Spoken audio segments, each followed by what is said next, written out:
Hey, welcome back. It's your grandpa today. I'm glad to see you again. I have another how-to video today. Today we're going to be replacing a touchpad on an Acer Nitro 5. As you know, these Nitro 5 touchpads can be easily broken if you put something on them too heavy, and they'll break and they'll crack the mounts that hold it in place. We're going to be opening it up, replacing the touchpad. So we're going to get started with that. If you haven't done so already, please hit the like button right now. Helps to get the video out to other people. Share this video and subscribe. And we'll be back with this in a few seconds.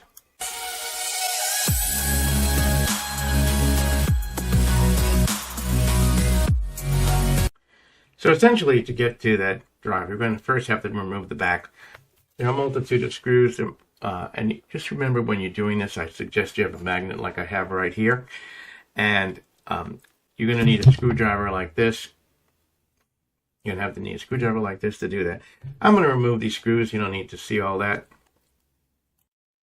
Now, after you removed all the screws, you see these 2 points right over here.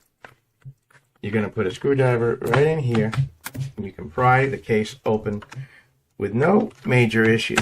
You can see that. And then the cover will pop off.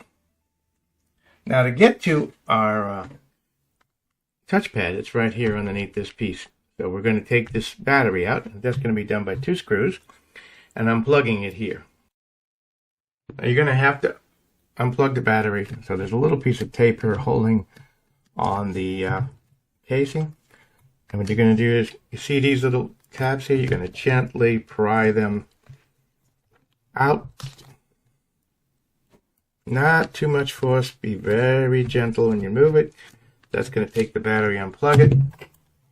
Then I'm going to remove the 2 batteries that are 2 screws that are holding the battery.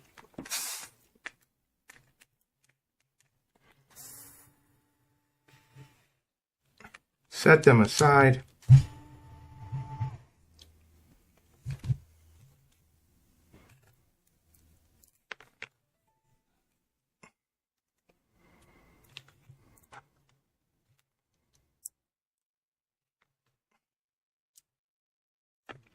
Like I said, I like to use a magnet when I'm working.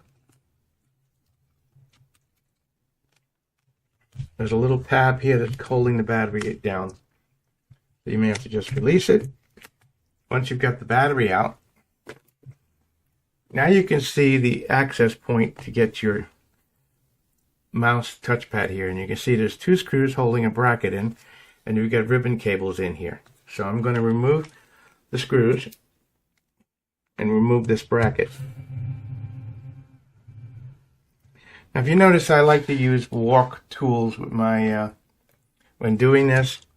They're not a sponsor of my show, although they're always willing to be one.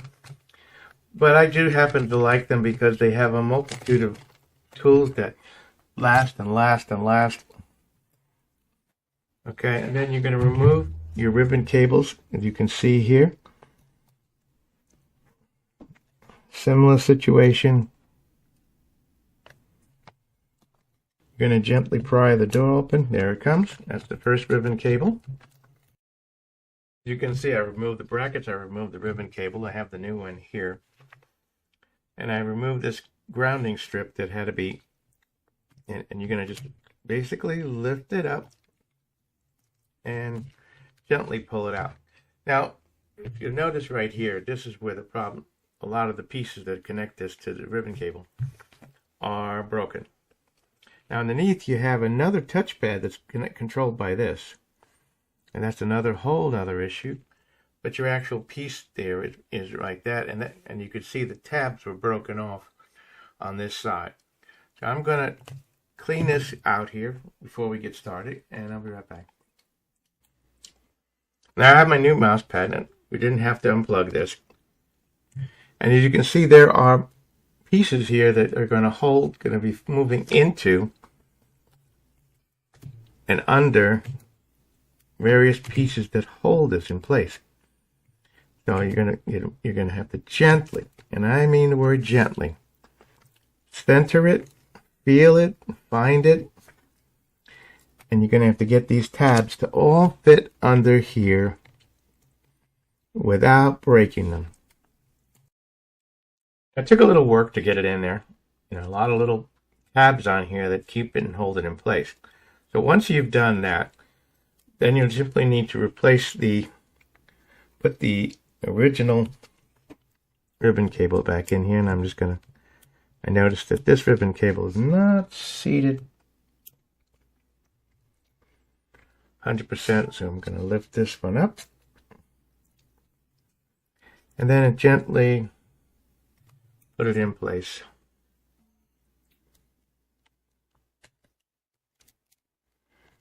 This cable you don't have to disconnect to replace the actual touchpad.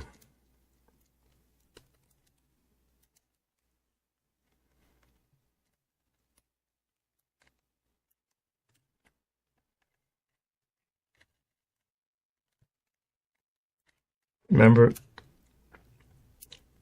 you're going to have to keep playing. Going to make sure that this is in all the way, and then lock the door behind it. Now, the last thing, of course, you have to do after you put this in place, reattach the ribbon cable, reattach the ground cable that's right here. You see that ground cable? Yep. And then all you have to do is reattach the battery. So the bottom line is this is very simple to do. Acer, this particular model of Acer makes everything easy to get to and very simple. Although putting the touchpad, installing the new one, you will have to take a little time because there are several tabs that have to fit into a slot there, and you're going to have to keep maneuvering it back and forth until you get it to slide in place. I hope this information has been helpful for you. Check out my other how-to videos, my other product reviews, my other tech information. Please give us a like, a share, and subscribe. And and if you want to keep the channel going, you can buy us a cup of coffee. You can hit the thank you button, send us a couple of dollars to keep us being able to get this content out to you. And of course, we love to hear from you in the comments. Let me know that it worked for you. We were able to get this done. Have a great day. And until the next video, and until next time, God bless.